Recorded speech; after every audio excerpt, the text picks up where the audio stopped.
Hi, my name's Trent Hancock, and you are at Popularity.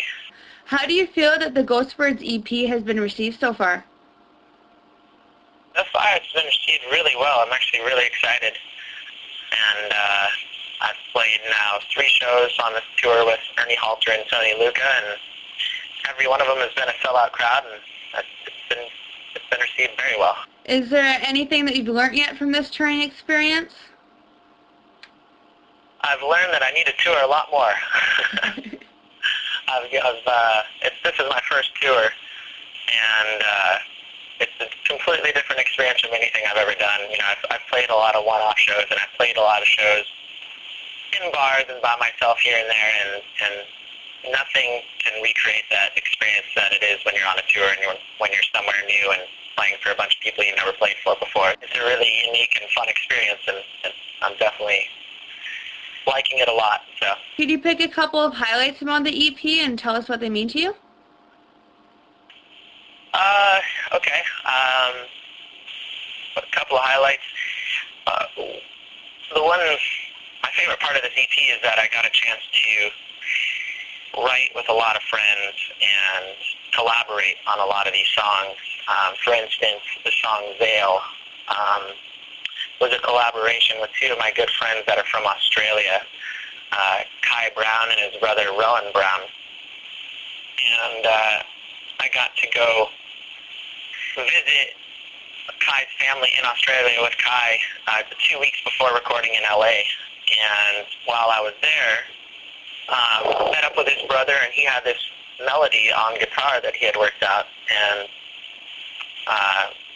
we took the melody, and the 3 of us worked out lyrics, and in one day we wrote that entire song. And sometimes songs just click, and that was one of them. It was really cool. And it was really cool to write with another singer too, and do harmonies. And that was a really fun experience to be in Australia and writing music. Another song off the EP that I really enjoyed working on was I'd say Falling Faster, that first song. While I was in the studio in LA, there was another artist recording with me. His name's Kevin Daniel. And we both got very similar styles. We're about the same age, and I'm a big fan of his music. I became a big fan of his music just through the recording process. And we started hanging out while we were recording, and same thing. He had this idea for a song on the piano. He had the music written out on piano, and he just didn't have any words for it. And we sat down one night together, and he played it for me, and by the end of the night, we had written Falling Faster. And it's nice. It's nice when you write a song and it comes together really easily, and both those experiences is exactly how that worked out. So those are definitely highlights on the album. What keeps you focused right now? Just trying to put on the best performance possible.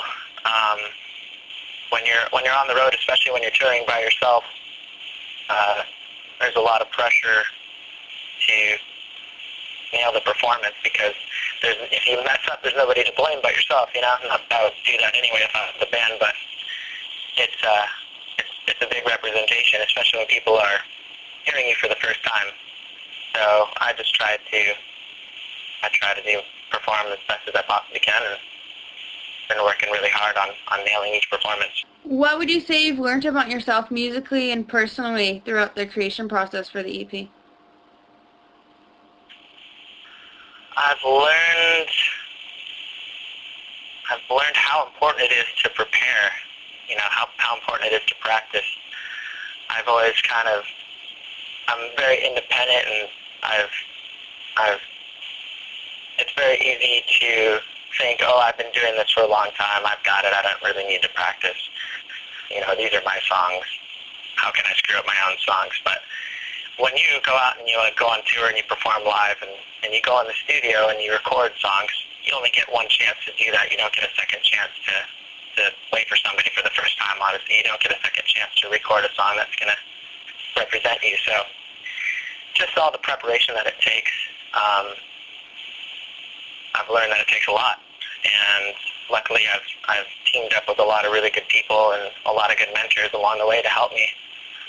And everyone from my vocal coach in New York. I spent a lot of time working on my voice, and then just working in the studio with Michael Blue and Andrew Williams. I feel like I'm rambling, but just to tie it all together, learning from other people's experiences and just having an open mind really helps when it comes to preparing for your own thing. What was it like working with those producers? Is there anything in particular that you learned from them that stands out to you? I would say just being totally open to new ideas. It's very, they're very creative people, and they've worked with a lot of people, and they have a wealth of knowledge. And it's very easy when you write your own music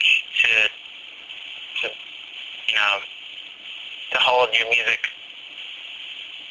hold on to what the idea is that you have in your head because it's yours and it's very personal. And sometimes it's hard to let go and let somebody, say, oh, why don't you do this here or do something there.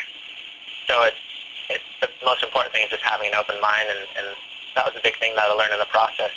They made it very easy to let go because they have so much experience and they're very nice and good people to work with. So just letting go of my emotional attachment to the song, enough for them to put creative input into it, I think it really helped, and it really gave the song a new life and really makes them come across well when you hear the recording. What would you say is your favorite part about the whole album making process? People that you meet along the way. I think the relationships that you build, it's awesome. And that's why I like touring. It's why I like traveling. It's definitely a great experience. The more all the people that I've met in the process have become really good friends, and the people that I already knew became even better friends. So I just, that's why I'm a musician. I like making connections with people, and it's fun that, I was able to, the people that I met during the recording process, I was able to introduce them to people that I already knew, and I love bringing people together and connecting them. What is the most challenging part about the process for you? The amount of work that it takes in coordinating. There's so many things that go into the behind the scenes of touring and putting out an album that nobody sees, from the PR to just getting things mixed and mastered, getting artwork, having a website, scheduling rehearsals, even to the finding places to stay on the road. There's so many different components. Managing email lists. There's so many things that you don't really think of. You think, okay, I'm going to write songs and I'm going to play them. It's as simple as that, but there's a lot of behind-the-scenes work that's involved. The challenging part is finding the right people to help you out with those things, and I've been very lucky to find those people and have them help me. What exactly are you trying to open people's minds up to with your music? I'm trying to just write music that, that moves people emotionally in some way. I want people to hear the songs and have some kind of connection that is more than just, oh, that sounds nice. I want them to listen to the lyrics and really feel the lyrics and feel something with every song that I write. There's no such thing when I write music as a throwaway song or something that's filler. It's all of it comes from a very personal space, and all of it, I hope, makes some kind of connections with people who listen to my music. Are there any songs that surprised you taking a different direction than you initially thought they would? Lost My Way definitely took a different direction than I thought it would. When I wrote that song, I wrote that one in Australia as well with Rowan and Kai, and initially it sounded a lot like Zale. It was just written acoustically with some harmonies. It had harmonies on the whole song. Every single line had harmonies, very kind of a Crosby, Stills and Nash vibe. And when I played it in the studio and we recorded it, it really took on a new life. It kind of started as a melancholy song when it sounds a little sad.